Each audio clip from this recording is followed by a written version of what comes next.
Oi, eu sou a Ana, número 4, e tô aqui responsável de fechar realmente o nosso projeto, o nosso vídeo, relembrando os principais tópicos, as principais informações a respeito da eletroquímica em si. Mas basicamente a gente falou em tudo sobre a eletroquímica, que é um campo da química, que vai trabalhar com energia elétrica e energia química.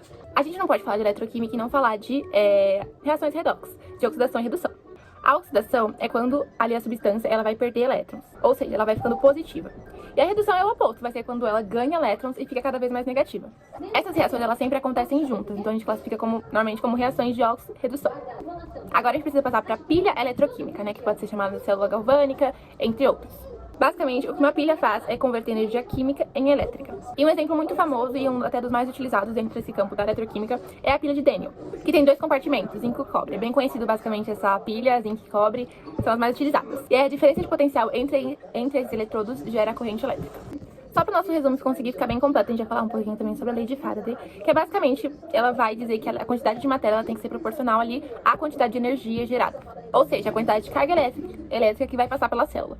Ou seja, a quantidade de substância que reduz ou oxida depende da corrente elétrica que passa.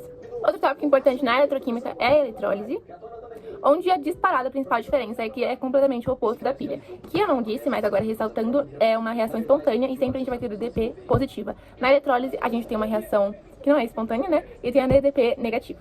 Basicamente, a gente vai usar a corrente elétrica para forçar uma reação redox, ou seja, reação de oxidação e redução a acontecer. Um exemplo é a produção de alumínio, que é produzida através da eletrólise de um elemento chamado bauxita. E a eletroquímica tem várias aplicações no nosso dia a dia, vou falar um pouquinho sobre cada uma delas. E a principal, pilhas e baterias, que a gente encontra em controles remotos, em dispositivos eletrônicos, a gente está sempre com essa questão, né, essa aplicação da eletroquímica no nosso dia a dia, principalmente quando a gente fala de pilhas e baterias. Corrosão, que a gente basicamente entende que essa corrosão vai ajudar a proteger alguns tipos de materiais. E um tópico muito importante é o balanceamento, assim, o balanço nas reações redox. Basicamente, a gente, para a reação redox acontecer de maneira equilibrada, a gente precisa ter a mesma quantidade de elétrons que a gente perdeu na oxidação, a gente precisa ter essa mesma quantidade na questão da redução. Então, a mesma quantidade que eu perdi na oxidação, eu tenho que ter recebido na redução.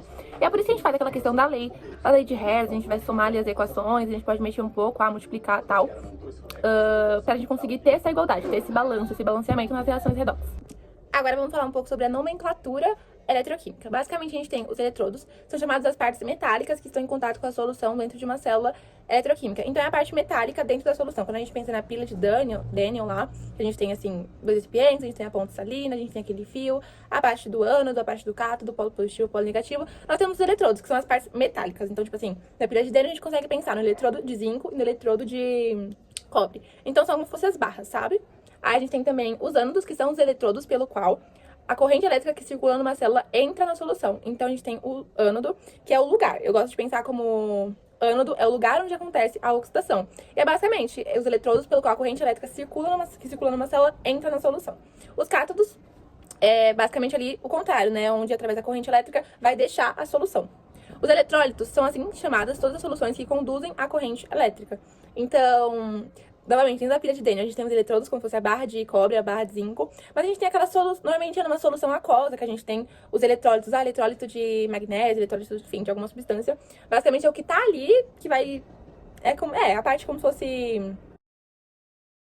E os íons são as partículas carregadas que vão basicamente ali se movimentar dentro da solução.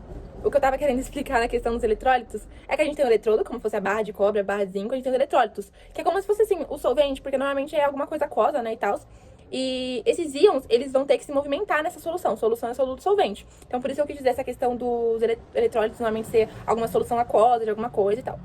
Então, recapitulando, na redução a gente tem ganho de elétrons e diminuição de NOx. Na oxidação a gente tem perda de elétrons e aí aumenta o nosso NOx. O agente redutor, ele fornece elétrons. E o agente oxidante, ele se um fornece, o outro recebe os elétrons. Tá? E aí no redutor o NOx aumenta, no agente redutor o NOx aumenta e no agente oxidante o NOx diminui.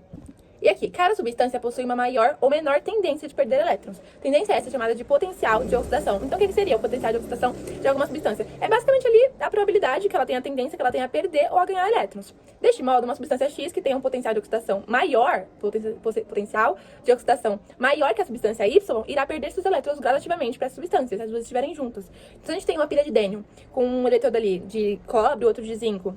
E aí a gente pensa que, por exemplo, o cobre, ele tem ali um potencial de oxidação maior que o zinco, querendo ou não, o zinco ele vai acabar perdendo esses elétrons pro cobre, porque ele tem um potencial de redução maior. Falando um pouquinho de termos mais técnicos, a gente tem Alessandro Giuseppe Volta, que esse foi um físico italiano, que foi ele responsável por estudar esses fenômenos elétricos, né, e, enfim, dar origem a muito do que a gente sabe hoje sobre eletroquímica. Sobre a pilha de Daniel, que eu falei bastante aqui, o químico inglês John Frederick Daniel construiu uma pilha diferente, substituindo as soluções ácidas utilizadas por Volta, que é o que eu falei anteriormente, que produziam gases tóxicos. Então, quando ele fez, quando Volta ele produziu, acabou trazendo uma consequência não tão legal, porque produzia gases tóxicos. Então, ele trocou ali as soluções e tal, ou seja, ele trocou por soluções de sais, tornando as experiências com pilhas menos arriscadas. Então, realmente, ali foi uma evolução. De volta para Daniel, a gente tem essa questão da evolução na pilha, né, e tudo mais.